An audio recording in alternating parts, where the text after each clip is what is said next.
Hello, welcome to See Through Freedom Online Experience.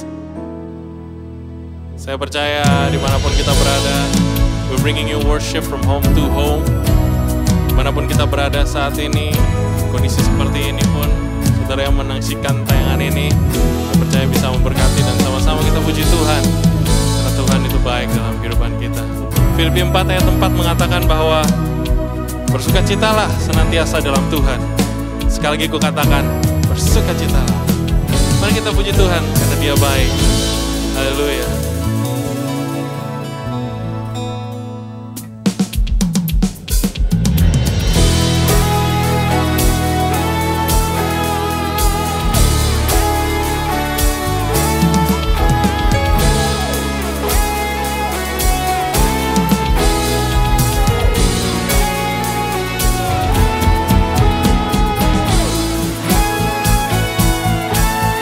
Pujian hanya layak bagi Tuhan, karena Dia begitu baik dalam kehidupan kita, saudara. Dia pelihara kita, Dia berkati kita, berikan sukacita. Haleluya. Every praise is to our God, every word of worship with one accord. Every praise is to our God. Now you sing, come on. Every praise is to our God, every word of worship with one accord. Every praise is to our God. Sing hallelujah to our God, glory hallelujah is to our God. Every praise is to our God. Sing hallelujah, come on. Sing hallelujah to our God. Glory hallelujah is to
Dialah sumber sukacita kita saudara.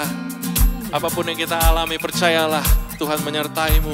Dia berikan kau kelegaan. Haleluya. Amin. Mari kita puji Dia. Kita pujian sekali lagi yuk. Kau telah ubahkan ratapanku kini menjadi tarian, bukan bersuka, nyanyikan hidup pujian. Oh, kau telah ubahkan ratapanku kini menjadi tarian, bukan bersuka, nyanyikan hidup pujian. Di dalam kesesakan kau beri kelegaan, di dalam kesedihan kau beri penghiburan. Kasih-Mu telah melenyapkan segala kegelapan. Fajar pagi pun merekah, membawa damai dan sukacita. Kau telah ubahkan ratapanku kini menjadi tarian, ku kan bersuka, nyanyikan hidup pujian. Oh, kau telah ubahkan ratapanku kini menjadi tarian, ku kan bersuka, nyanyikan hidup pujian.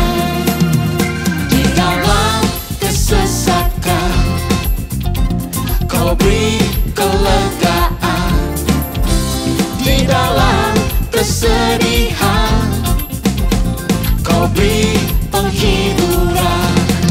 Kasih-Mu telah melenyapkan segala kegelapan. Fajar pagi pun merekah, membawa damai dan sukacita, sukacita.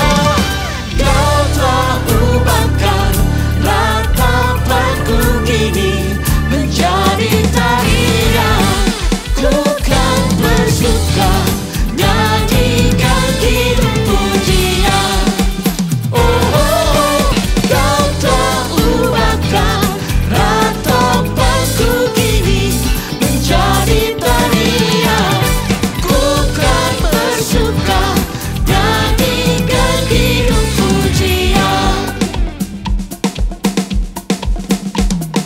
Dan ku kan menari di hadapan Rajaku, menari sambil memuji-Mu ku menari. Kaulah sukacitaku Tuhan. Oh, dan ku kan menari di hadapan Rajaku, menari sambil memuji-Mu ku menari. Kaulah sukacitaku Tuhan. Oh, dan ku kan menari di hadapan Rajaku, menari sambil memuji-Mu ku menari. Kaulah sukacitaku Tuhan, kaulah sukacitaku Tuhan, kaulah sukacitaku Tuhan, kaulah sukacitaku.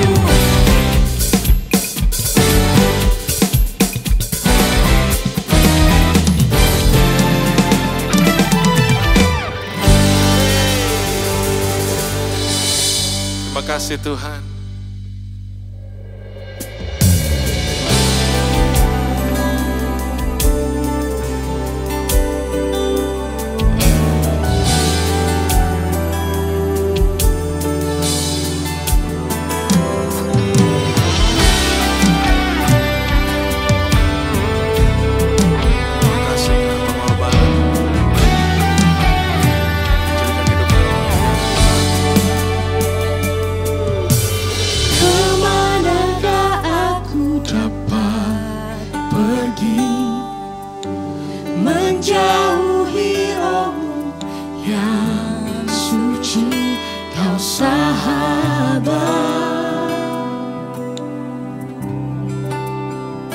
dan Kau dekat.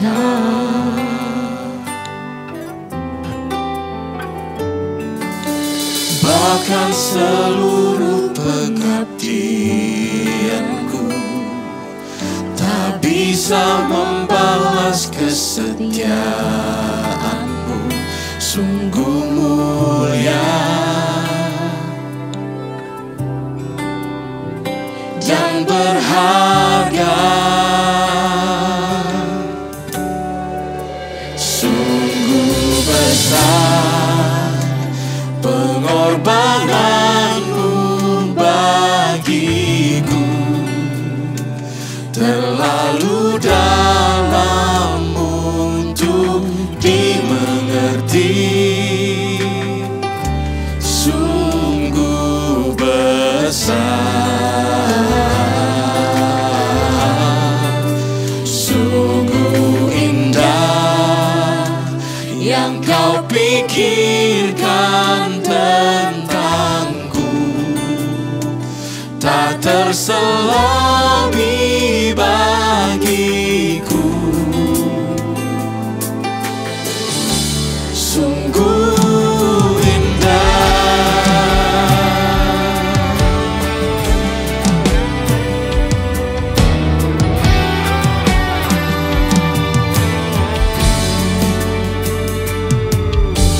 Bahkan seluruh pengabdianku tak bisa membalas kesetiaanmu, sungguh mulia dan berharga, sungguh besar pengorbananmu bagiku, terlalu dalam untuk dimengerti, sungguh besar, sungguh indah yang Kau pikirkan tentangku, tak terselami bagiku, sungguh indah. Now you sing, come on. Sungguh besar pengorbananmu bagiku, terlalu dalam untuk dimengerti, sungguh besar, sungguh indah yang Kau pikirkan tentangku, tak terselami bagiku, sungguh indah.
Nothing compares to this. What a beautiful name it is, the name of Jesus. What a beautiful name it is. What a beautiful name it is, the name of Jesus Christ my King. What a beautiful name it is. Nothing compares to this. What a beautiful name it is, the name of Jesus. That could not hold you, the veil torn before you. You silenced the boast of sin and grave. The heavens are roaring the praise of your glory. For you are raised to life again. You have no rival, you have no equal. Now and forever, God, you reign. Yours is the kingdom, yours is the glory, yours is the name above all names. What a powerful name it is. What a powerful name it is. The name of Jesus Christ my King. What a powerful name it is. Nothing compares to this. What a powerful name it is, the name of Jesus. What a powerful name it is, the name of Jesus. What a powerful name it is, the name of Jesus.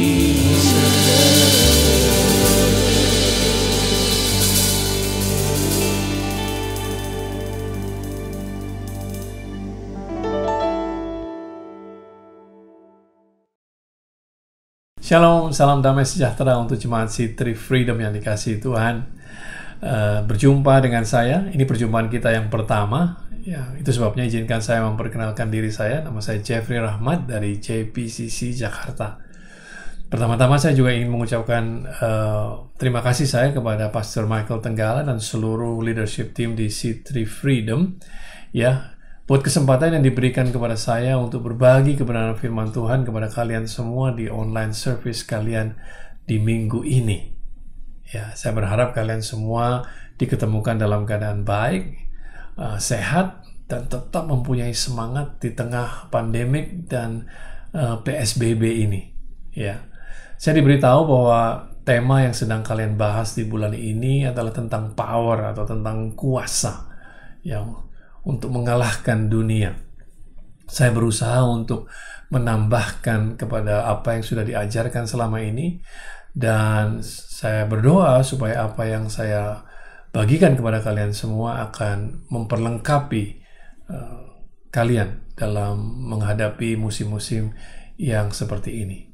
Saya berharap kalian mempunyai kebiasaan untuk mencatat, karena saya yakin ada hal-hal yang perlu kalian tulis yang kemudian penting untuk kalian renungkan kembali. Kalian siap? Oke.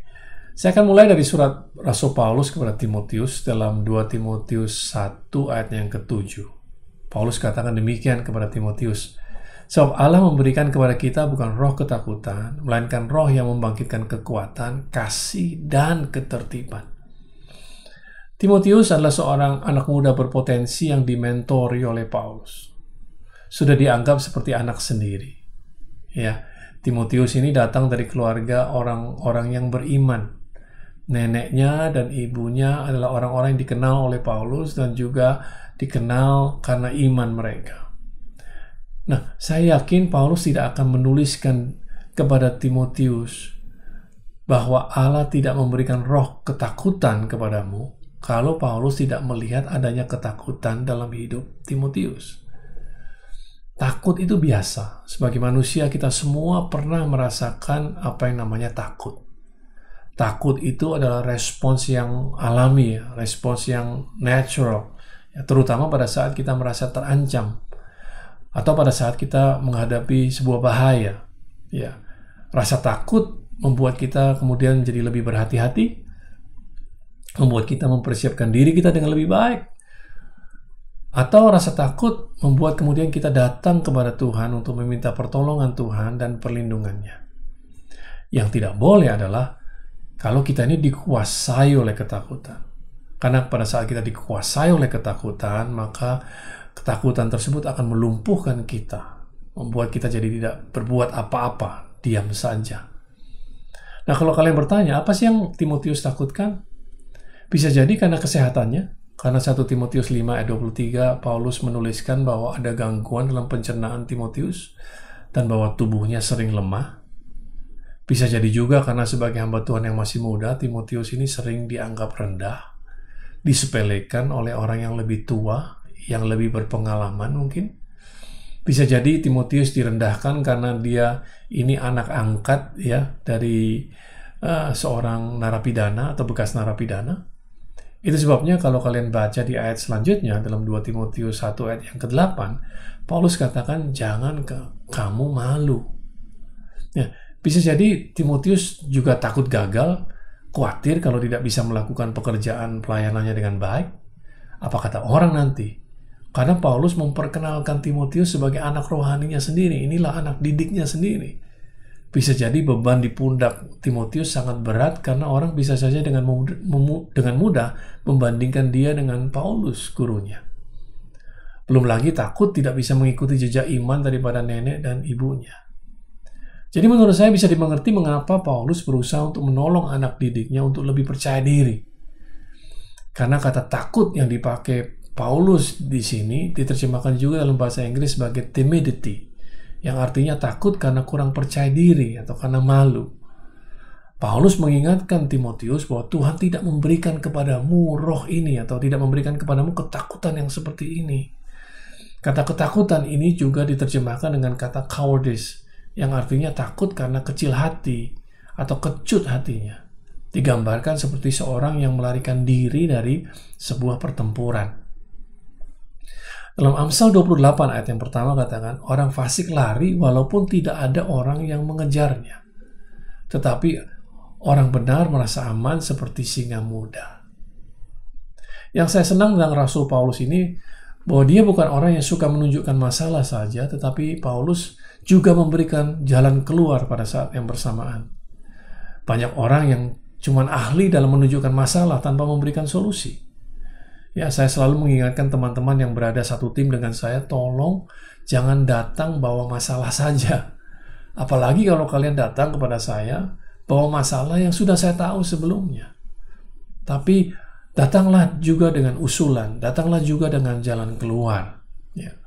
Nah, Paulus mengatakan kepada Timotius bahwa Tuhan memberikan kepadamu roh yang membangkitkan kekuatan, kasih, dan ketertiban. Nah, saya senang di Alkitab kita dipakai kata membangkitkan. Membangkitkan. Berarti kekuatan, kasih, dan ketertiban yang dimaksud itu sudah ada di dalam hati kita. Cuman perlu dibangunkan, perlu dibangkitkan. Kenapa perlu dibangkitkan? Mungkin selama ini kita hidup terbiasa mengandalkan kekuatan kita sendiri, atau kita terbiasa mengandalkan kenalan-kenalan kita yang hebat, teman-teman kita, atau mengandalkan keuangan kita sendiri, atau mengandalkan pendidikan kita, sehingga kita tidak lagi bergantung kepada Tuhan. Itu sebabnya kekuatan, kasih, dan ketertiban tersebut terpendam. Nah, namun sekarang perlu dibangkitkan dari dalam kita. Nah, karena tema kita hari ini adalah power, maka hari ini saya akan mengupas soal kekuatan saja. Oke? Kekuatan di sini diambil dari kata dunamis. Dunamis. Yang mempunyai arti selain kekuatan yaitu membangkitkan kemampuan, ya, kekuatan yang mendatangkan mujizat, mendatangkan kelimpahan, menjadikan kita mempunyai moral excellent. Itulah arti kata dunamis. Nah, saya yakin mungkin kalian juga pernah belajar tentang kata dunamis ini karena seringkali disebut-sebut berkenaan dengan Kisah Para Rasul 1 ayat yang ke-8 yang mengatakan bahwa kamu akan menerima kuasa, kamu akan menerima dunamis kalau Roh Kudus turun ke atas kamu, dan kamu akan menjadi saksiku di Yerusalem, dan di seluruh Yudea dan Samaria dan sampai ke ujung bumi. Nah, kuasa dunamis ini tersedia untuk orang-orang yang percaya Yesus, dan kuasa dunamis ini akan mulai bekerja pada saat hidup kita ini dipimpin oleh Roh Kudus. Nah, perhatikan, salah satu cara yang paling efektif untuk membangkitkan kekuatan dunamis dari dalam kita adalah kesulitan. Ya, mungkin kalian tidak suka dengan pernyataan saya ini, tapi kalian sudah seharusnya ya berteman dengan kata ini, dengan kata kesulitan, problem, masalah, dan tantangan. Nah, tapi sebelumnya harus diingat bahwa bukan berarti mulai dari sekarang kalian harus bikin masalah, bukan. Jangan. Nanti kalian akan kehilangan kebebasan kalian. Jangan. Tapi percayalah, dalam hidup ini kalian pasti akan bertemu dengan masalah. Jadi nggak perlu buat masalah tambahan. Oke? Namun pada saat masalah datang, pada saat problem datang, maka kalian tahu bahwa kalian sedang diperhadapkan pada suatu kesempatan untuk mengeluarkan dunamis dari dalam kalian. 1 Korintus pasal yang ke-10 ayat yang ke-13, ya. Firman Tuhan mengatakan seperti ini, pencobaan-pencobaan yang kamu alami ialah pencobaan-pencobaan biasa yang tidak melebihi kekuatan manusia. Sebab Allah setia, karena itu ia tidak akan membiarkan kamu dicobai melampaui kekuatanmu. Perhatikan, pada waktu kamu dicobai, ia akan memberikan kepadamu jalan keluar sehingga kamu dapat menanggungnya. Jadi Tuhan tidak pernah berjanji bahwa kita tidak akan bertemu dengan masalah, tetapi yang Tuhan janjikan adalah kita pasti diberi jalan keluar. Dan kita pasti dapat menanggungnya karena masalah yang datang kepada kita tidak melebihi kekuatan yang kita punya. Jadi kalau kita pikir baik-baik, problem sebenarnya memperkenalkan kita kepada kekuatan yang ada di dalam kita. Karena kita tidak akan pernah tahu kalau kita punya kekuatan tersebut kalau kita tidak bertemu dengan yang namanya problem. Ya, saya kasih contoh. Adakah di antara kalian yang pernah punya pengalaman dikejar oleh anjing? Nah, saya pernah, makanya saya tahu. Kalau ada yang pernah juga pasti mengerti ilustrasi yang saya berikan ini. Ya, biasanya saking takutnya, maka orang yang dikejar anjing itu akan berlari dengan sangat cepat, seperti yang dia belum pernah lakukan sebelumnya. Nah, setelah selamat, tentu dia akan kecapean, tetapi dia juga akan mulai berpikir, wah, saya tidak tahu kalau saya bisa lari sekencang itu. Saya nggak pernah tahu bahwa bisa lari secepat itu, karena saya belum pernah melakukannya. Ya. Kalau saja dia tidak dikejar anjing, maka dia tidak pernah tahu bahwa dia sebetulnya bisa, dia sebetulnya mampu untuk lari secepat itu. Nah, demikianlah kira-kira dengan setiap masalah yang datang menghampiri kita, memperkenalkan kita kepada kemampuan yang ada di dalam diri kita sendiri, yang mungkin kita nggak pernah tahu bahwa kita punya. Ya, sering saya katakan bahwa kalau buah jeruk ditekan keras, maka jusnya akan keluar. Dan harga jus biasanya lebih mahal ya daripada harga jeruknya sendiri. Berarti tekanan menaikkan nilai daripada jeruk tersebut. Nah, kalau jeruk bisa bersaksi, maka jeruk akan berterima kasih kepada siapa saja yang memberikan tekanan kepada dia, karena akibat ditekan, nilai jeruk tersebut akan menjadi lebih tinggi. Memang tidak enak pada saat ditekan, sakit pada saat ditekan, tetapi mengeluarkan yang terbaik yang ada di dalam. Jadi, jangan pernah patah semangat dengan musim yang sangat menekan ini. Tetapi juga jangan diam saja. Kalian harus berpikir bagaimana kalian dapat memanfaatkan pandemik ini sebaik mungkin untuk menaikkan nilai kalian. Ya. Nah, bagaimana caranya? Bukan untuk menghindari problem yang muncul, tetapi untuk menghadapi problem. Dengar, hadapilah problem tersebut sambil menengok ke dalam, membangkitkan kekuatan yang Tuhan sudah berikan di dalam kalian. Gunakanlah semua bakat, semua talenta, ide-ide yang muncul di pemikiran kalian untuk mengatasi problem yang muncul.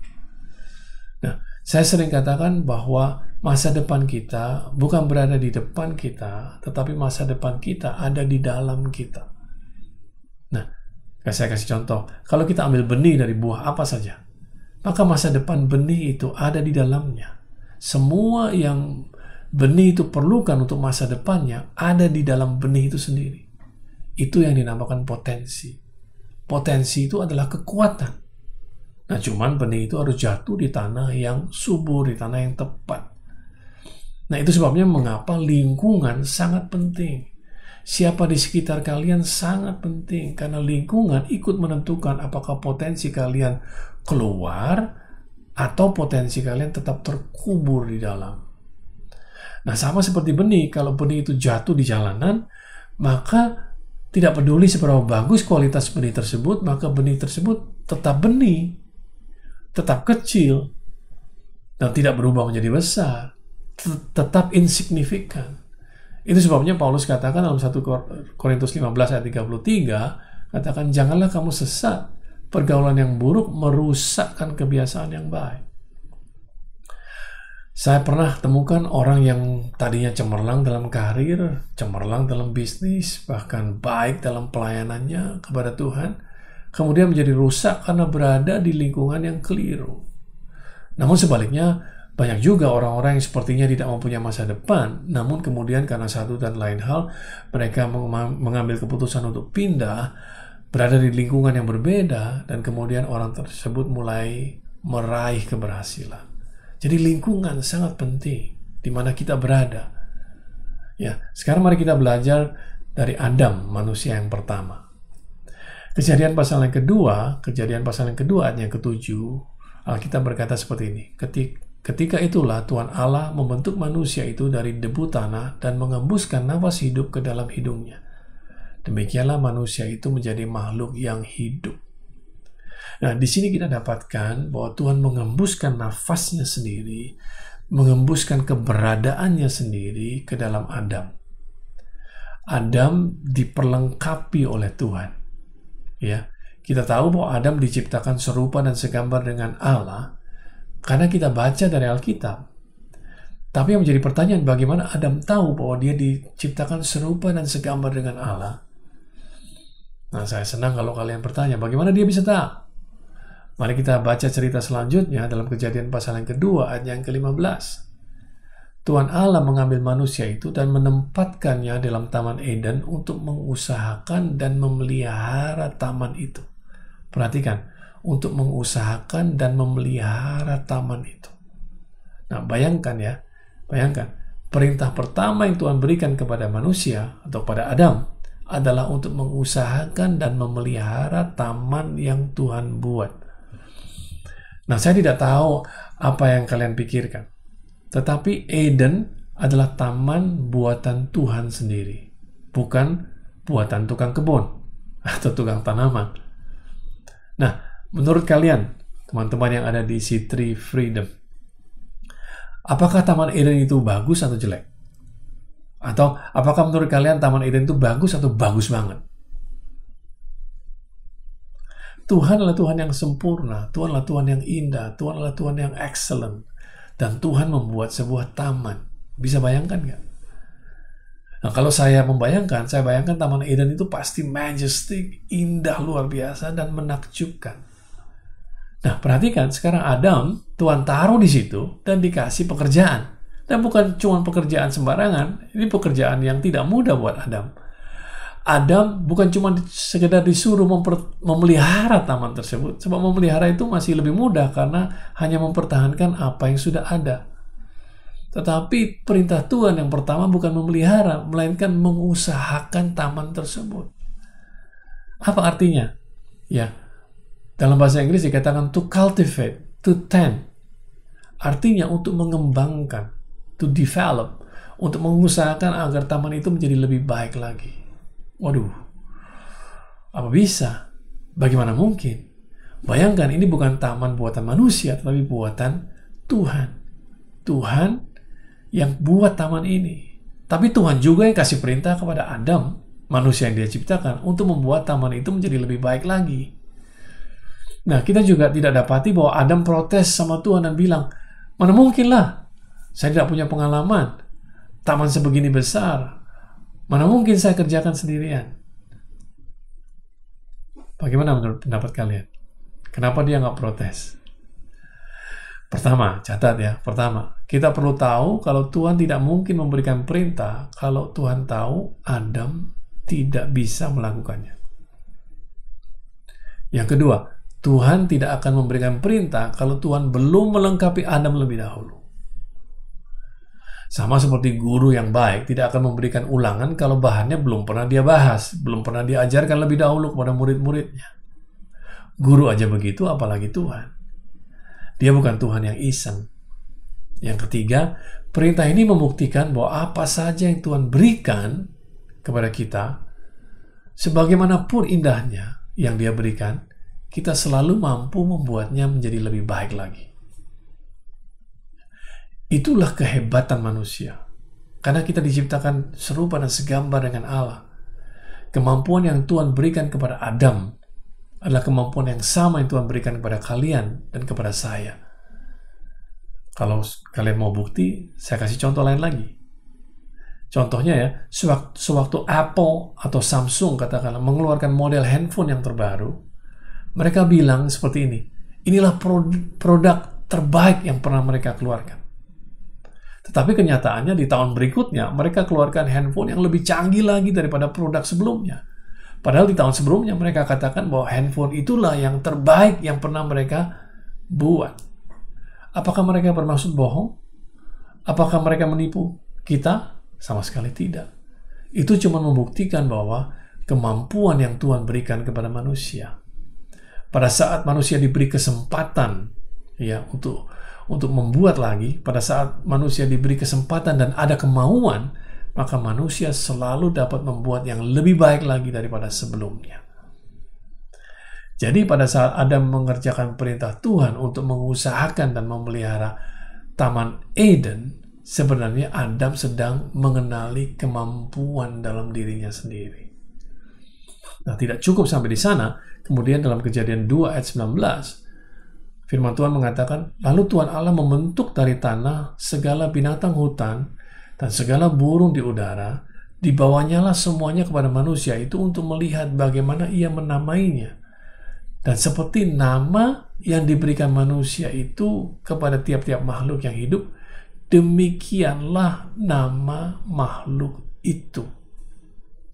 Perhatikan, ya, Adam ini adalah orang yang sangat sibuk. Pekerjaannya banyak banget.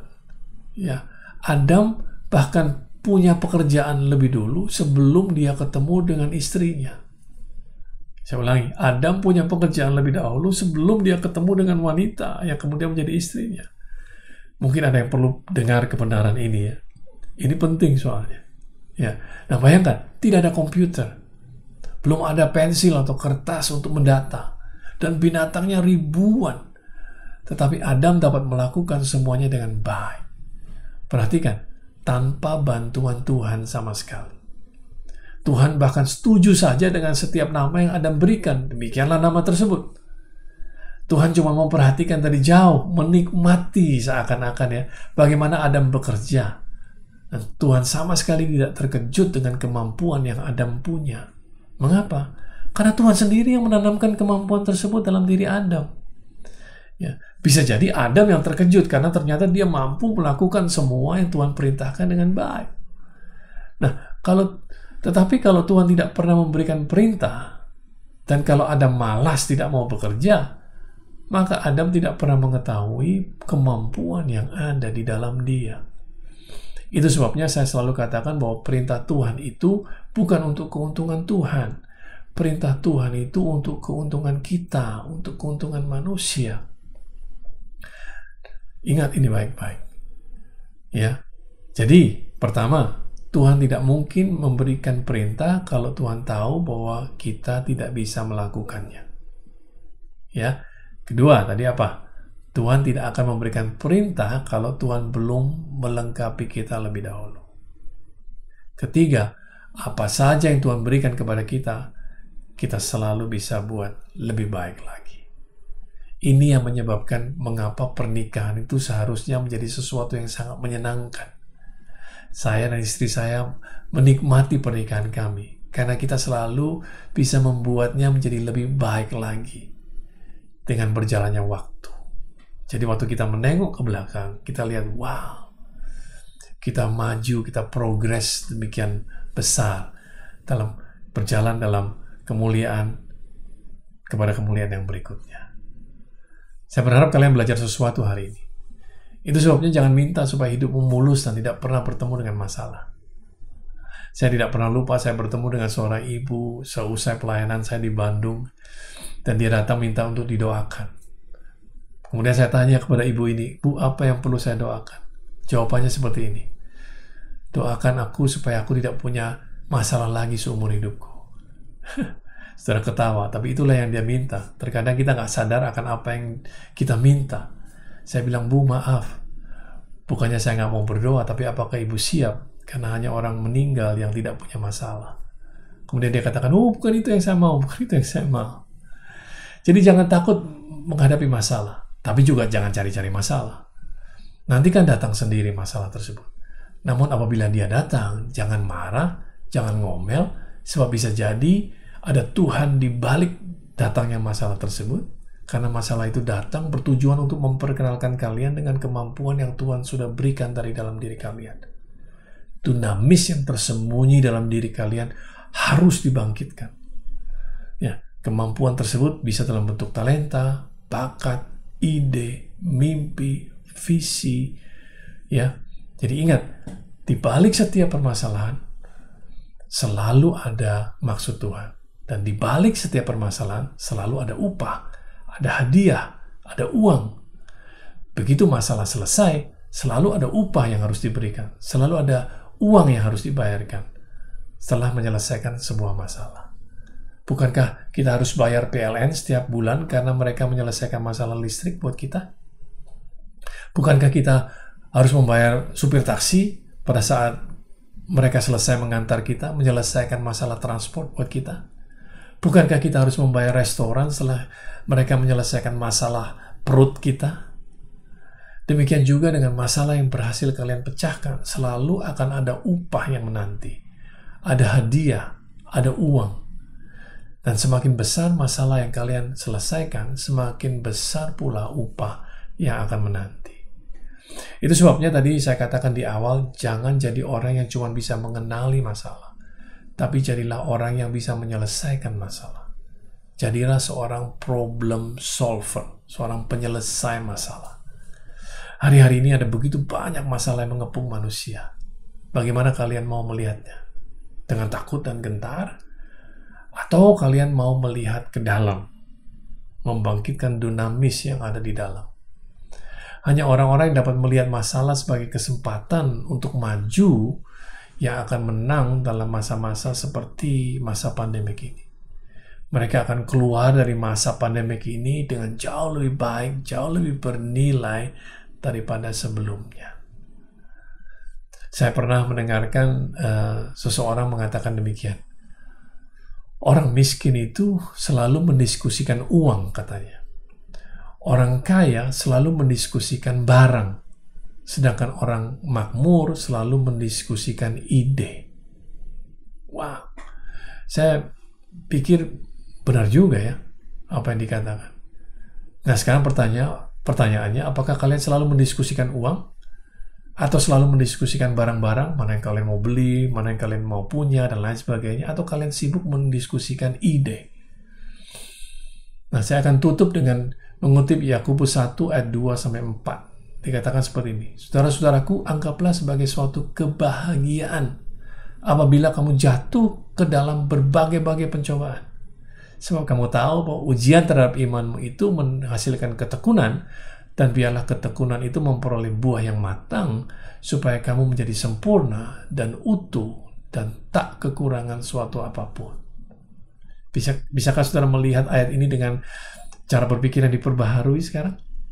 Karena hanya orang-orang yang pikirannya sudah diperbaharui yang bisa menganggap jatuh ke dalam berbagai-bagai pencobaan merupakan suatu kebahagiaan. Ya, karena mereka melihat pencobaan atau problem sebagai satu kesempatan untuk membangkitkan kekuatan yang ada di dalam diri mereka. Nah, saya mau kalian lihat akibatnya ya. Kalau kita mempunyai sudut pandang yang benar tentang problem, kita bahagia pada saat problem tersebut datang, karena itulah kesempatan untuk menjadikan kita seorang problem solver. Ya, lihat akibatnya. Dikatakan kita akan menjadi sempurna dan utuh dan tak kekurangan satu apapun. Berarti nggak bakal kekurangan uang juga. Ya, berarti kita akan hidup cukup, bahkan lebih dari cukup. Karena di balik setiap masalah yang kita berhasil pecahkan, selalu ada upah yang menanti. Amin. Nah, jadi pada akhirnya C3 Freedom, saya berdoa agar kalian menjadi orang-orang yang menang atas dunia. Sebab Tuhan tidak memberikan kepada kalian roh yang membuat kalian menjadi takut, tetapi roh yang membangkitkan kekuatan, kasih, dan ketertiban. Jangan diam saja, jangan pesimis, keluarkan yang terbaik dari dalam diri kalian. Setiap kali kalian menghadapi tekanan, menghadapi problem, menghadapi masalah, menghadapi tantangan, Tuhan sudah memperlengkapi kalian dengan semua yang kalian butuhkan untuk menghadapi problem kehidupan. Tuhan Yesus memberkati kalian semua.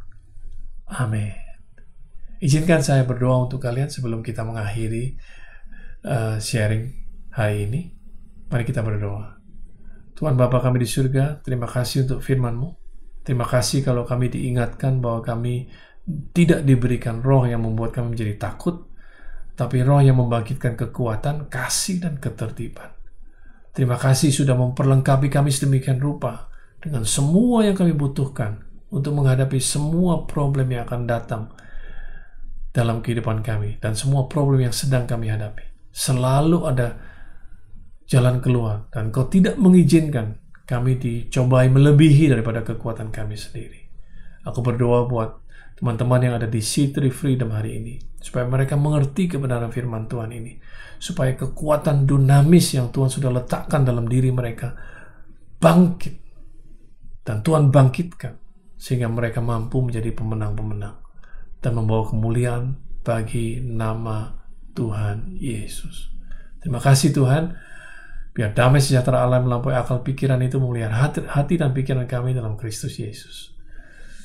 Dalam nama Tuhan Yesus kami naikkan doa ini. Semua yang percaya katakan, amin. Terima kasih teman-teman dari C3 Freedom. Ya, stay home, stay safe, stay healthy. Tuhan Yesus memberkati. Immanuel.